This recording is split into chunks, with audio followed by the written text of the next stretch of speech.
550 வரைக்கும் முன்னாடி வீடியோவில் போட்டிருப்பேன். இப்போ 551.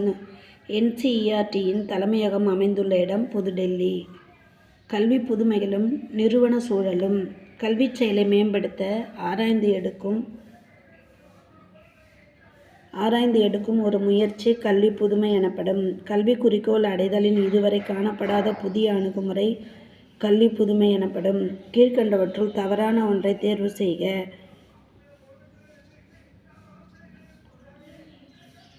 இன்று ஆசிரியர் கூறும் கருத்துக்களை கேட்கும் பாடம் பயிலுவதே மாணவரின் கடமையாக உள்ளது.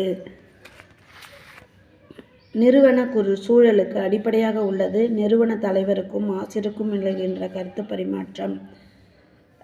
ரட்டர் என்பவரின் கருத்துப்படி நிறுவன சூழலில் உள்ள முக்கிய பண்பு எது? மூன்றும் சரியானவை. ஹால்பின் கிராப்ட் ஆகிய இரு அறிஞர்கள் எத்தனை வகையாக நிறுவன சூழல்களை விளக்குகின்றனர்? 6.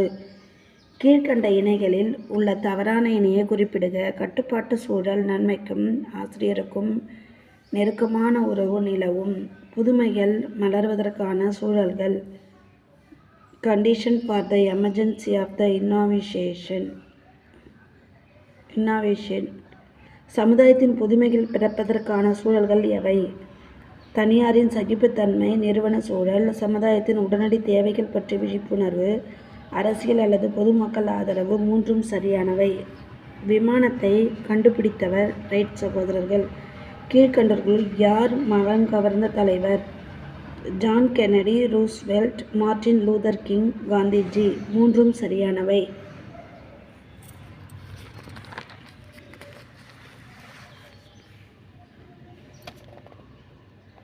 தமிழகத்தில் மதிய உணவு திட்டத்தை கொண்டு வந்தவர் காமராஜர்.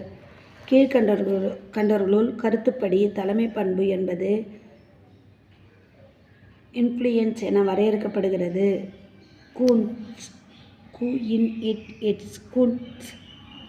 தலைமை பண்பு என்பது மனிதனின் பார்வையை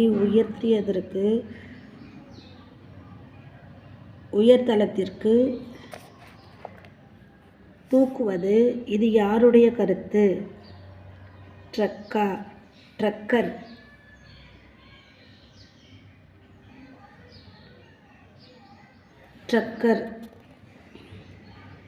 தலைமை பண்பு என்பது மனிதன் பார்வையை உயர்தளத்துக்கு தூக்குவது. இது யாருடைய கருத்து? ட்ரக்கர். புதிய கல்விக் கொள்கையை கொண்டு வந்த பாரத பிரதமர் ராஜீவ்காந்தி. பங்கேற்பு தலைமை என்று எதனை கூறுவர்? ஜனநாயக தலைமையை. படைப்பாக்குமையாளர்கள். அவர்கள் சமூக வயதினரை விட 5 பண்புகள் முந்தி நிற்பதாக கூறுவர். படைப்பாக்குரிமையாளரின் பண்புகளாக அவர் கூறுவது. மூன்றும் சரியானவை. பள்ளியில்லா கல்வி. பள்ளியில்லா கல்வியின் அடிப்படை கருத்து எது? பள்ளியில் சென்று பயிலுதல் முற்றிலுமாக ஒழிக்கப்பட வேண்டும். என்பது. பள்ளியில்லா கல்வியை வலியுறுத்தியவர்கள் குட்மன், ஐவன் இலிச் ரேமர். டெஸ்கோலிங் சொசைட்டி என்ற நூலின் டெஸ்கோலிங் என்னும் சொல்லை 1971 முதலாக பயன்படுத்தியவர் ஐவன் இலிச். சமுதாய பள்ளிகள். மாணவரின் கல்வியும் சமுதாயம் செயல்களும் ஒரு சேர நடக்கும் இடம் சமுதாய பள்ளிகள். பொதுவாக தொழிற்கல்வியை வலியுறுத்தும் பள்ளிகள் சமுதாய பள்ளிகள். கீழ்க்கண்ட எந்த நாட்டில் சமுதாய பள்ளிகள் அதிகமாக இயங்குகின்றன? A மற்றும் B சரி. சமுதாய பள்ளிகளில் வழங்கப்படும் கல்வியின் சிறப்பு எது? சமுதாய மேம்பாட்டிற்கான கல்வி, மாணவருக்கு உடனடி வேலைவாய்ப்பு திறனை தரும் கல்வி, குறுகிய கால கல்வி, பகுதி நேர கல்வி. மூன்றும் சரியானவை. கல்வியின் சிறப்பு. மாற்றுப்பள்ளிகள். மரபுசாரா பள்ளி என்று அழைக்கப்படும் பள்ளி எது? மாற்றுப்பள்ளிகள். மாற்றுப்பள்ளிகள் அதிகமுள்ள நாடு அமெரிக்கா. கீழ்க்கண்ட எந்த பள்ளிகளில் கட்டுப்பாட்டு உட்படாத நெகிழ்வான கலைத்திட்டம் பின்பற்றப்படுகிறது. மாற்றுப்பள்ளிகள்.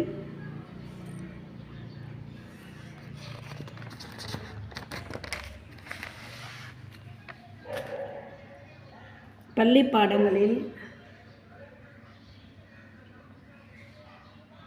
பாடங்களில் தோற்றுவிடக்கூடிய அபாய நிலையிலுள்ள மாணவர்களுக்கு கல்வி வழங்கும் நோக்குடன் இயங்கும் பள்ளிகள் மாற்றுப்பள்ளிகள்.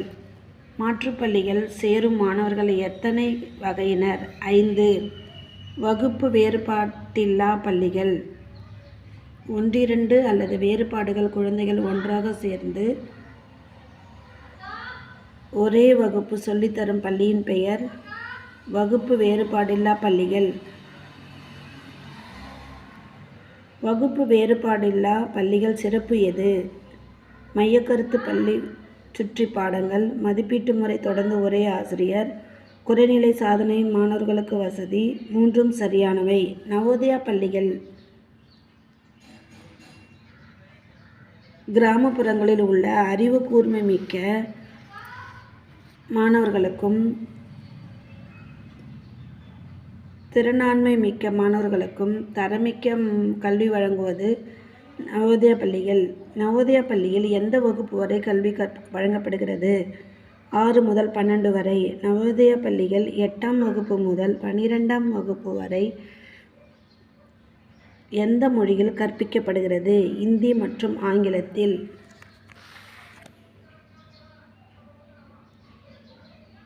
நவோதயா பள்ளிகள் எதன் கீழ் இயங்குகின்றன? மைய இடைநிலை கல்வி வாரியத்தின் CBSE கீழ். நவோதயா பள்ளிகளில் 8ஆம் வகுப்பு வரை கீழ்கண்ட எந்த மொழியில் கற்பிக்கப்படுகிறது? தாய்மொழியில். முன்னோடி பள்ளிகள் என்றும் தகமை பள்ளிகள் என்றும் போற்றப்படும் பள்ளிகள் நவோதயா பள்ளிகள். இராணுவ பள்ளிகள். சைனிக் ஸ்கூல்ஸ். இளம் வயதிலேயே மாணவர்களிடம் போர் திறன்களை வளர்க்கவும் நாட்டின் பாதுகாப்புணர்வை ஊட்டவும் இயங்கி வரும் பள்ளிகள் இராணுவ பள்ளிகள். தமிழ்நாட்டில் சைனிக் பள்ளிகள் அமைந்துள்ள இடம் அமராவதி நகர். சைனிக் பள்ளிகள் எந்த வகுப்பு முதல் கல்வி தரப்படுகிறது? 5 முதல் 12ஆம் வகுப்பு வரை. இராணுவ பள்ளிகள் சைனிக் ஸ்கூல்கள் கீழ்கண்ட எதன் கீழ் நடத்தப்படுகிறது? சைனிக் பள்ளிக் கழகம். சைனிக் பள்ளிக் கழகத்தின் தலைவராக இருப்பவர் இந்திய பாதுகாப்பு அமைச்சர். இந்தியாவில் மொத்தம் எத்தனை சைனிக் பள்ளிகள் உள்ளன? 17. சைனிக் பள்ளிகளில் எந்த வாரியத்துடன் இணைக்கப்பட்டுள்ளது? CBSE.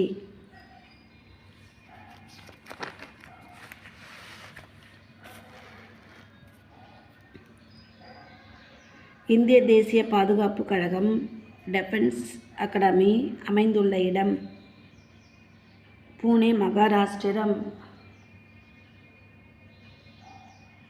இந்திய இராணுவ கல்லூரி அமைந்துள்ள இடம் டேராடூன், உத்தரப்பிரதேஷ். தேசிய திறந்த நிலை பள்ளி நிலவரம்.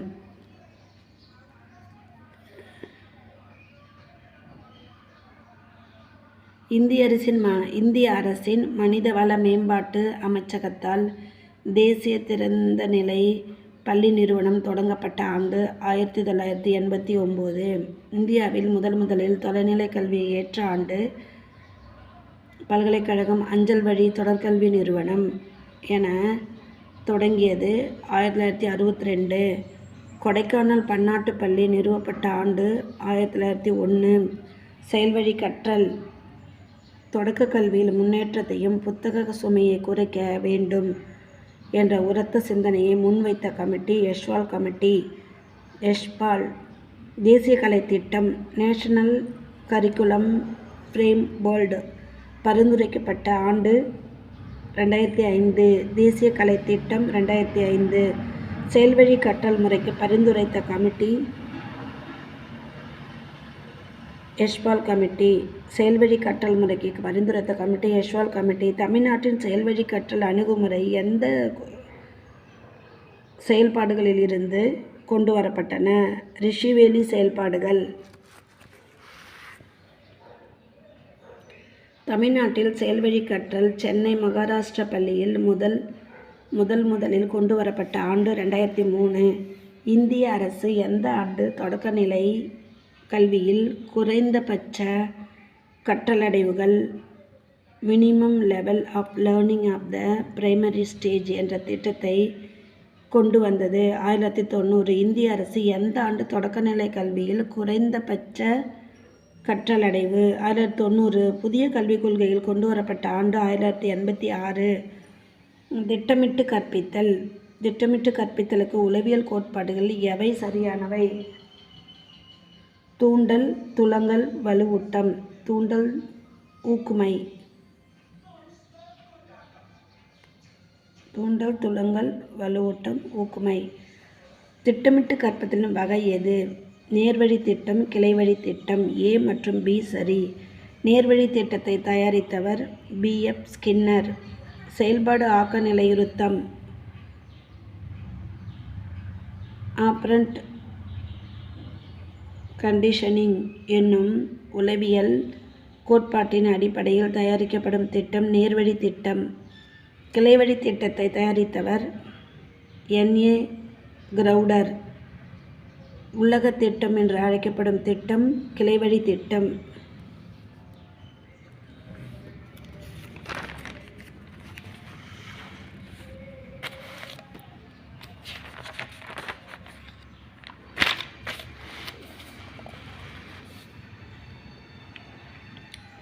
கரும்பலை இயக்கம்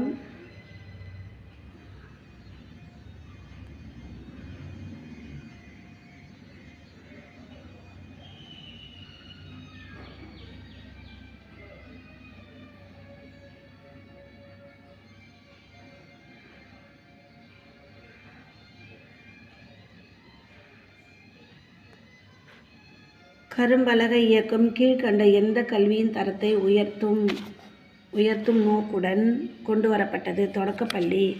இந்திய கல்விக்குழு 1964-66. Indian education commission doctor S. Kothari தலைமையில் இந்திய கல்விக்கு அமைக்கப்பட்ட ஆண்டு 1964. கோத்தாரி தலைமையிலான கல்விக்குழு அறிக்கையை தயாரித்தளித்த ஆண்டு 1966. இந்தியாவின் தலைவிதி அதன் வகுப்பறைகளில் வடிவமைக்கப்படுகிறது என்று புகழ்மிக்க வழிபடும் யாருடைய அறிக்கை தொடங்குகிறது? கோத்தாரி குழுவின் அறிக்கை.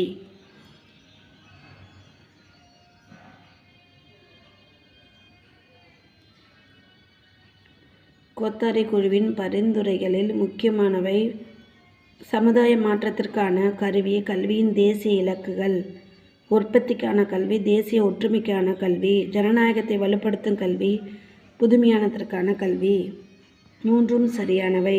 இடைநிலை கல்வியை தொழிற்சார்புடையதாக மாற்றுதல் வேண்டும் என பரிந்துரைத்த குழு கோத்தாரி குழுவின் அறிக்கை.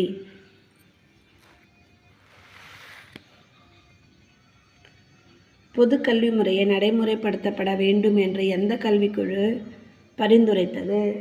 கோத்தாரி கல்விக்குழு அறிக்கை. அனைவருக்கும் 14 வயது வரை கட்டாய தொடக்கநிலை கல்வி வழங்கப்பட வேண்டும் என அறிவுறுத்திய கல்விக்குழு கோத்தாரி குழுவின் அறிக்கை. கீழ்கண்ட எந்த குழு 10+2+3 கல்வி அமைப்பை நாடு முழுமைக்கும் நடைமுறைப்படுத்த பரிந்துரைத்தது? கோத்தாரி குழுவின் அறிக்கை. தேர்ந்தெடுப்பு அணுகுமுறை பின்பற்ற வேண்டும் என பரிந்துரைத்த குழு கோத்தாரி குழுவின் அறிக்கை. செய்து கற்கும் முறை ஆக்டிவிட்டி பேஸ்டு எந்த கல்விக்குழு பரிந்துரைத்தது? கோத்தாரி குழுவின் அறிக்கை. கோத்தாரி கல்விக்குழுவின் பரிந்துரைகளின்படி தமிழ்நாட்டில் 10+2+3 கல்வி முறை நடைமுறைக்கு வந்த ஆண்டு 1978.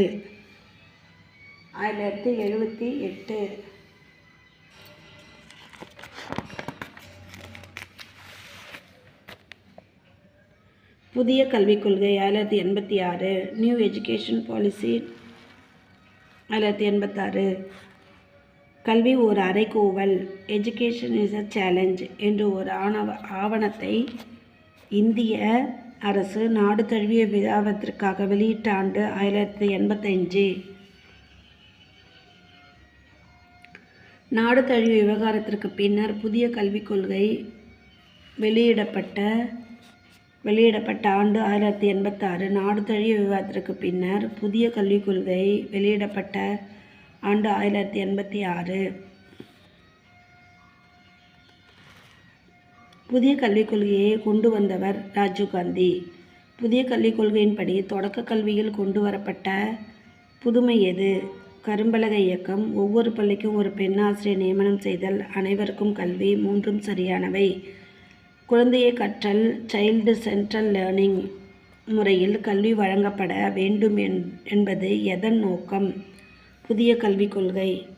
தேசிய பொது கலைத்திட்டம் கீழ்கண்ட எந்த கொள்கையின்படி கொண்டு வரப்பட்டது? புதிய கல்விக் கொள்கை. லெசன் வைஸ் தான் போட்டிருக்கேன். ஃபஸ்ட் பேப்பருக்கும் பொருந்தும், செகண்ட் பேப்பருக்கும் பொருந்தும். கண்டிப்பாக ஒரு முறை பாருங்கள்.